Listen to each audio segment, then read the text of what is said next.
Hello everyone, welcome back. We're talking about the development of the oral cavity, and this is the first section of this presentation in which we'll take a look at the development of the mouth. First of all, we'll have an overview of the development of mouth. Then we'll see the structure of the oral cavity and the structures derived from the mandibular process.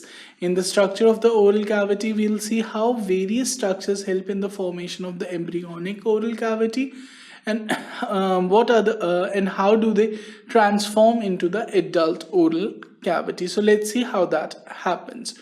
So first of all, referring to the figure, there are two origins of the oral cavity, the stomodium and the cephalic part of the foregut. These two origins are separated by the buccopharyngeal membrane. This buccopharyngeal membrane finally ruptures to form the adult oral cavity. So let's see how that happens. So there are two sources of development, as I have told before. The stomodium, which is a surface depression. This is the stomodium, the surface depression, which is lined by the ectoderm, and the cephalic part of the foregut, which is lined by the endoderm. So there are two sources, the stomodium and the cephalic part of the foregut. So structure of the oral cavity. The oral cavity consists of the primitive oral cavity. The primitive oral cavity developed from the ectodermal stomodium. So the definitive oral cavity develops from the cephalic part of the endodermal foregut. Now this primitive oral cavity and the definitive oral cavity are separated from each other by a buccopharyngeal membrane. This membrane, it ruptures during the third week of intrauterine life. Now this membrane actually demarcates the joining of an ectodermal region to an endodermal region. Ectodermal region being the stomodium of the mouth, which forms the primitive oral cavity, and endodermal region being the cephalic part of the foregut, which forms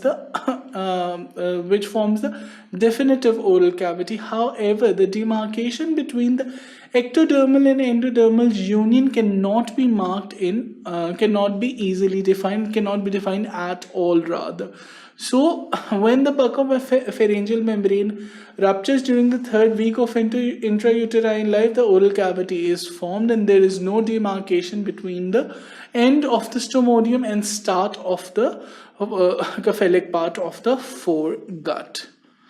So we talked about it, the adult oral cavity. Let's take a look at the figure. So there are various prominences which help in the formation of face. These prominences, they develop from mesenchyme of the facial area and help in the development of the face. We have this frontonasal prominence, which is responsible for the formation of the frontal and the nasal aspect. Then we have the maxillary processes, which are responsible for the formation of region of the upper jaw.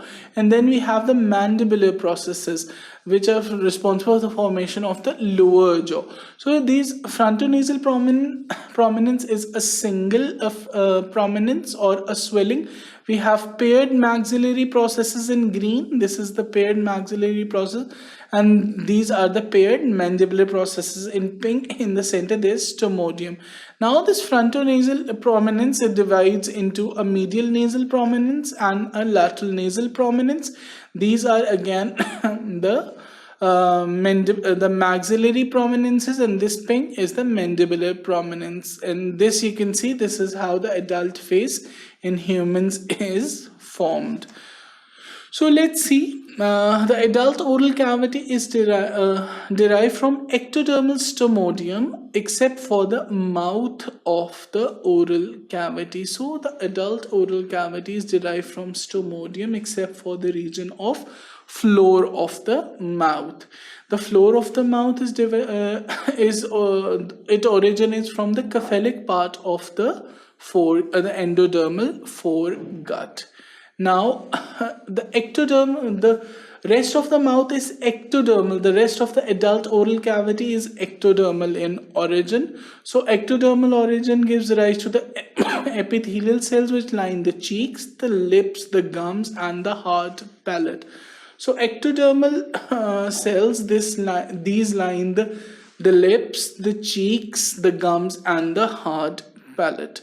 So endodermal origin, so the components which are endodermal in origin, these are the epithelial lining of the tongue, the floor of the mouth. Now, most of the soft palate and palatoglossal, which separate the palate from the tongue, and the palatopharyngeal folds. So these are endodermal in origin. We talked about it before. All of the oral cavity is derived from stomodium except for the floor. Now the tongue lies at the floor as well as the floor itself, and we have a small portion of the soft palate. Then we have the palatoglossal as well as the palatopharyngeal folds. These are the areas which are endodermal in origin, and they are lined by endoderm. Now, the areas which are ectodermal in origin, they include the epithelial lining of cheek, the lips, the gums, and finally the hard palate. So what are the structures that are derived from the mandibular process? Before going into the detail of the detail of the structures, let's take a look at the mandibular process. So mandibular process is formed by the mesenchyme of the first pharyngeal arch. It divides to form the maxillary process as well as the mandibular process. So now we'll talk about the structures which are formed by the mandibular process. There are three important structures: the lower lip and the adjoining part of the cheek. This is the lower lip and the adjoining part of the cheek. It also forms the alveolar process with the tooth buds. These are the tooth buds, and the alveolar processes along with it are formed by this mandibular process. And finally the tongue is also formed by the mandibular process. So three important structures: the lower lip and adjoining part of the cheek, the alveolar process with tooth buds, and finally the tongue. Now let's talk about differentiation of the floor of the mouth. So in the figure you can see this is the floor of the mouth, and this is developing tongue in the floor of the mouth. So as the tongue develops, the lateral border of tongue is separated from the cheeks as well as the floor of the mouth by the lingogingival sulcus. These are bound to form the gums, and the tongue is separated from the gums by the lingogingival sulcus. Now, when the further development takes place, this lingogingival sulcus deepens as well as the labiogingival sulcus deepens. It gives rise to the alveolar process. Now, let's see what happens and how it happens. Now, the development of a tongue takes place in the floor of the mouth. The anterior and lateral margins are separated from the floor of the definitive mouth. Here you can see they are separated to form the lingogingival sulcus.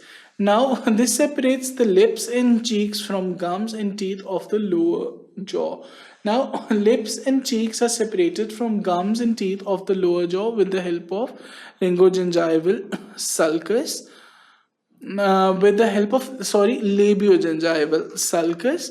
Now, the alveolar process, the lingogingival and the labiogingival sulcus, they deepen to form the alveolar process. Alveolar process is the area around which the teeth are formed. So this is the differentiation of mouth that gives rise to the tongue, the alveolar processes, the gums, the teeth, and finally the lips.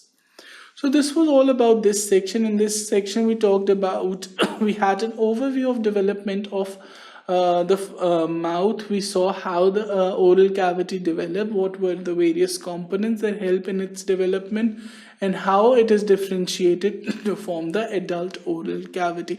I hope you understood it. For further sections, keep watching sqadia.com.